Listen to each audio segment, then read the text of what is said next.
இன்றைக்கி நம்ம சேனலில் நைட்டு டின்னருக்கு சுட சுட சில்லி பரோட்டா எப்படி செய்யலாம்னு பார்க்கலாம். வீடியோக்குள்ளே போகிறதுக்கு முன்னாடி நம்ம சேனல் பிடிச்சிருந்தா மறக்காமல் சப்ஸ்கிரைப் பண்ணிக்கோங்க. இதுக்கு 4 பரோட்டாவை எடுத்துக்கலாங்க. இதை துண்டுகளாக வெட்டி எடுத்துக்கலாம்.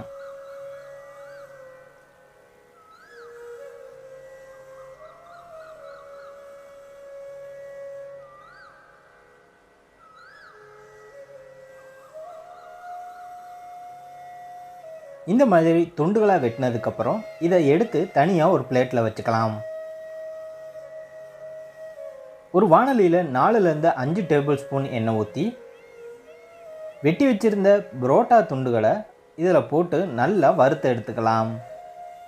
புரோட்டா நல்லா மொறுமொறுன்னு வர்ற வரைக்கும் வறுத்துக்கலாம்.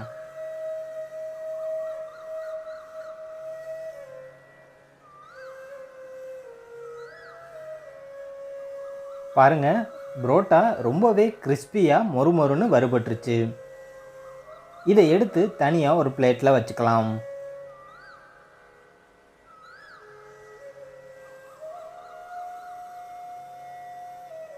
அதே வாணலியில் 1 டேபிள் ஸ்பூன் அளவு எண்ணெய் ஊற்றிக்கலாம்.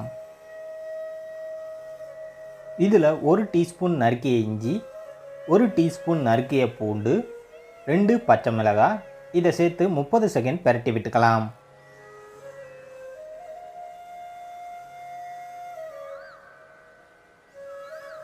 இது கூட ஒரு கொத்து கருவேப்பிலை சேர்த்து கலந்துக்கலாம்.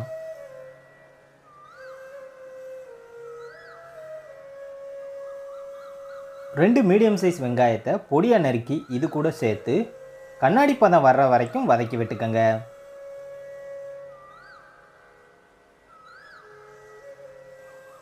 வெங்காயம் வதங்கி கண்ணாடி பதம் வந்துருச்சு.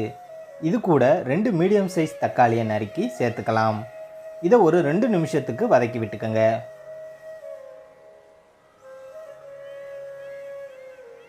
ஒரு குடமிளகாயை இந்த மாதிரி துண்டுகளாக நறுக்கி இது கூட சேர்த்துக்கலாம்.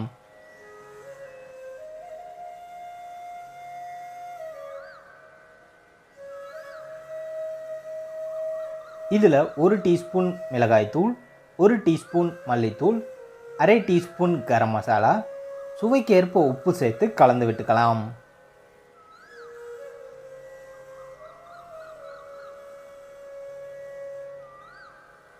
இது கூட 1/4 கப் தண்ணி ஊற்றி கொதிக்க வச்சுக்கலாம்.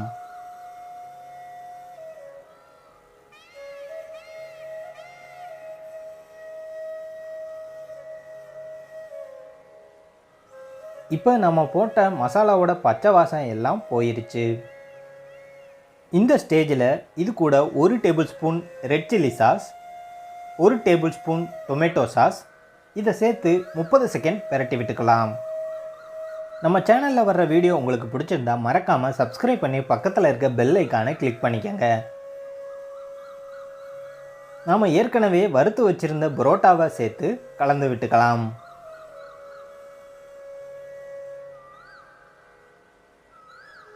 இதை 2லேருந்து 3 நிமிஷம் கலந்து விட்டதுக்கப்புறம் 1 டீஸ்பூன் அளவு சோயா சாஸ் சேர்த்து கலந்துக்கலாம்.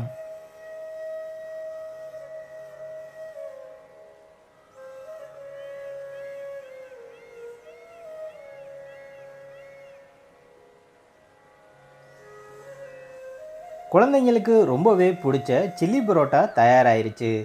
நீங்களும் ட்ரை பண்ணி பாருங்கள். நாம் போடுற வீடியோ உங்களுக்கு பிடிச்சிருந்தா மறக்காமல் சப்ஸ்கிரைப் பண்ணி பக்கத்தில் இருக்க பெல் ஐக்கானை கிளிக் பண்ணிக்கோங்க.